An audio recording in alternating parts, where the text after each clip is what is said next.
কাল জানো তো সন্ধেবেলা সন্ধে দেওয়ার পর হাতের যে কাজগুলো আমার থাকে সেইগুলো কমপ্লিট করে নেওয়ার পরও বেশ অনেকটা সময় ছিল।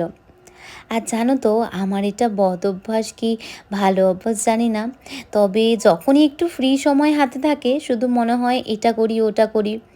এই অত্যাধিক কাজের জন্য কিন্তু আমার মাঝে মাঝে হেলথে একটু এফেক্টও দেখতে পাই। তবে এই কাজগুলো না আমাকে আরও বেশি ভালো রাখতে খুব সাহায্য করে। তোমরা যারা আমার ভিডিওটা দেখছো তোমাদের মধ্যে যদি এরকম কেউ থাকো আমাকে একবার জানিও তো। কাল সকালবেলা রাহুল কিছু ফুল এনে দিয়েছিল ঘরে রাখার জন্য।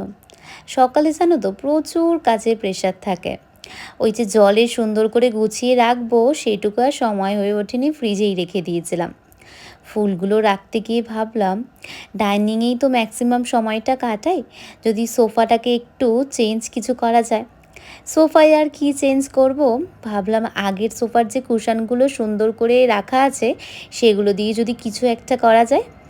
তাই সেই হোয়াইটের টাচ দিলাম একটু সোফাটার মধ্যে, এই দিকে দুটো কুশান আর ওই দিকে দুটো কুশান।